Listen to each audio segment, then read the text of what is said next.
May I be equal to the importance of this moment in all of your lives. Did you feel the energy of this room when all of you were walking in? I know that you were trying to stand up straight, and I know that you were trying to smile and not trip.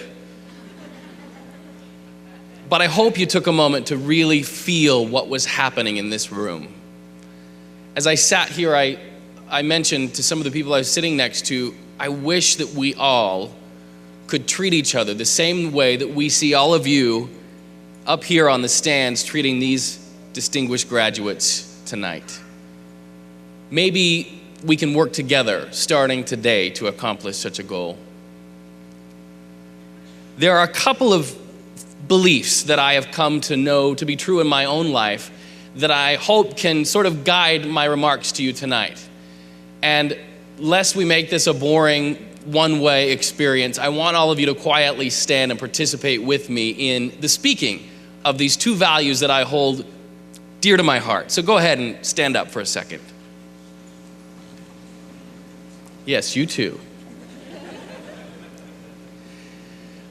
The first thing I want to share with you and ask that you repeat after me is this: we are given what we are given to give away. We are given what we are given to give away. It's true. We are given what we are given to give away. And the second thing that I want you to take away from this is something I tell young students and not so young students all over the country, and that is this: every life has a story. Every story has a lesson, and every lesson has the power to change the world. With me now. Every life has a story. Every story has a lesson. And every lesson has the power within it to change the world. All right, please be seated. You've entertained me enough. So what's my story? Why am I standing up here in front of all of you? Like I say, I feel humbled to be here because you're the ones who've been doing all the work. You're the ones who have been doing all the cheerleading for all of these years. And we are here on this moment. Our names are on this moment. We can't turn back. So who is this guy standing in front of you? Well, I come from pretty humble circumstances in a small town that some of you may know about, but likely most of you will never have heard of, called Roosevelt, Utah. It's in northeastern Utah, very close to the Ute Indian Reservation, Fort Duchesne. I came from a family of workers. My mom was a stay-at-home mom, and my dad, as a young father, climbed electrical poles in the middle of the night to restore the electricity out there while I slept in a crib. Oftentimes, I remember I could place my hand up on that frosted window. Some of you don't know what snow does to single-pane windows, but you can scratch your name in the frost, and I remember that. And I remember my dad and his beeper going off in the middle of the night, and I remember him going out to climb those poles, some 15 feet in the air in a snowdrift, sometimes 40 below zero, and he did it because he loved me. And if you think he came home and went to bed after he restored the power in our little small town, think again. He came home, put on other work boots, and then went door to door selling milk. And then he'd go to work at the electrical company in the daytime, doing whatever shifts they had for him. And then after that, he would go home and strap on another pair of boots, and he would haul hay, and he'd take care of the neighbor's cattle. That was my dad. May all of you be fathers and mothers like the parents that I had, because they knew that they had the importance of living not for themselves, but for somebody else. Well, I grew up without a lot. I didn't have the best clothes, and I was this little scrawny kid who ended up in junior high school in that small town.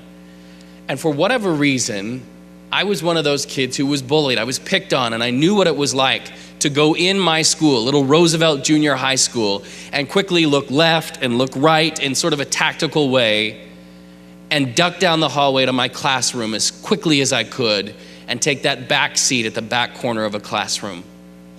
I was afraid every day at school. I was bullied and taunted and teased and beat up every day at school. And because of that, I left school with a C- average. I thought I was a nobody. I thought I was a failure. I thought I had no ability. Well, I got through college. I had some great professors, and they encouraged me to go into television broadcasting. They saw that despite the fact that I had some insecurities, I had the gift of gab.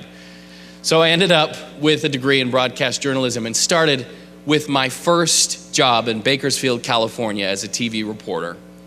And I remember how nervous I got. I would stand in front of that camera and I would just sweat and I would get nauseated, and I would watch the air check. We call it an air check. I'd watch it back after my live shots at night after I'd get back from the station, and I hated the person that I saw on TV.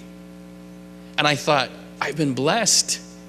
My parents have worked so hard to get me to where I am, and now that I'm here, I hate the person I see. So eventually I went to a therapist. I sat down with a professional, and he said to me, Reed, why are you here? Because honestly, I recognize you from the news and it looks like you have it pretty good. Why are you here? And I hadn't really thought about how I would answer such a question. But out of my soul and out of those years of hurt and pain from high school and junior high and elementary school came the words, I guess I feel like I'm a 4'2" person in a 6'2" body. I feel like I'm 4 feet tall in a 6'2" body. And in his wisdom, he said to me, when was the last time you were 4'2"? And I said, it was junior high. So we started there. And I began to tell my stories, what had happened to me in those hallways, what secrets I had kept from my parents because I was too proud to go home and say I'd been called X, Y, or Z by a student. And we began to unearth these stories. And eventually this counselor said to me, don't you know, we just had Columbine happen, and people are starting to talk about bullying in our schools. And your life has a story, and you need to stand up and you need to tell it. And he taught me that lesson. Every life has a story, every story has a lesson, and every lesson has the power to change the world. And you know, just a kid from Roosevelt, Utah, I thought, well, I'm just up telling stories. But one day I got this letter in the mail. 13 years old, somebody's baby. Dear Mr. Cowan, today I got out of bed determined that after school, if things weren't better, I would take my own life. I just can't take what the kids call me, names like faggot and queer, but I saw your talk about labels and how excellence is my best defense, and I'm going to live. You see, I began to see that my life, my little simple, humble life, the son of a guy who climbed poles in the middle of the night to restore electricity, maybe it had a purpose, and maybe my life story had a lesson, and maybe my lesson, if it couldn't change the world, could maybe change the lives of like this young person who wrote me at the age of 13. Your life can have an impact, and in fact, your life must, at this crucial time in our world, have an impact. And you can turn the pain of your life into purpose. As you get older, and many of you know this, it's almost like you have a wall inside your soul that you approach in the night and you write down the lessons of your life. And this was one of the lessons of my life written down on that wall. Your life has a story. Your life has a lesson, and that lesson can change the world. Many of you have those walls and you already have those messages written on them. Many of them have been written by your ancestors and the people whose shoulders you stand on this beautiful night. But don't think just because you have those lessons written on that wall in your own mind or your heart or your soul that they're not going to be tested. Mine certainly was tested on April 23rd, 2006. You see, by that point, I was a father to a little boy named Wesley Cowan. Blonde, kinky, curly hair, blue eyes, big, fat cheeks, and Michelin Man arms and legs. He would sing to me, "You are my sunshine, my only sunshine. You make me happy when skies are great." He got it wrong, but in getting it wrong, he got it right. My son, Wesley Cowan, I would hold in my arms and I would say, "Little man, I will do anything I have to do to get you through this life, to get you to the finish line, and to get you past the finish line so that you can know the fullness of your potential, little man. But on that April 23rd, 2006, I got a call from his mother.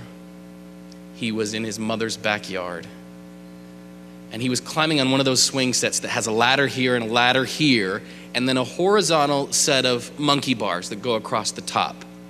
Some of you may have these in your backyard. Well, some of the dummies at the swing set companies thought it might be a good idea to increase sales to take that horizontal set of monkey bars and suspend trapeze from them. So when my son was playing like he was Spider-Man crossing those monkey bars, his grasp slipped and he fell into the corner of a trapeze. You know, children are supposed to fall freely to the ground. But by design, the swing set was a killer, and my son was gone of a hanging in a moment. I rushed to that backyard and I looked at that little boy who the EMTs were working on to try to bring back to life, and I said, no. No, no, no, no, no. You cannot go. I need you. You will grow up and you'll score the winning touchdown. You will get the scholarship letter. You will graduate. Come back. But that was not to be. And he was gone. And there's something about going into fetal position in your own life, and I spent much of that summer in fetal position, both literally curled up many nights, but also in my soul in fetal position. There's something about that position though. Your eyes are in close proximity to your gut, and you get a chance to look inside your gut and see what you're made of.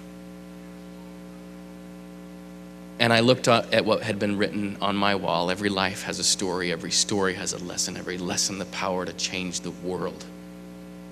And someone very close to me said, you know, there are children in this world that have been forgotten. This world that all too often forgets children.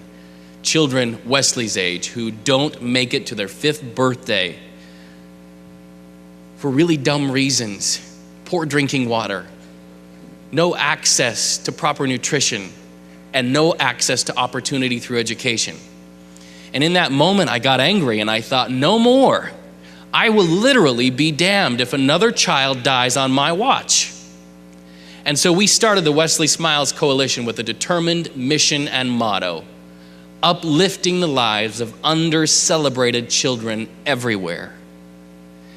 And we worked so hard that first year to build that first school in Kenya's Masai Mara, where children die of dysentery and cholera and typhoid. We set the date on the calendar, April 23rd, 2007. We're not going to be mourning in fetal position. We're going to be in Africa, and we're going to be opening that first school on the 1-year anniversary that took our son. And we did it through the amazing kindness of our community. We opened that school. Thank you.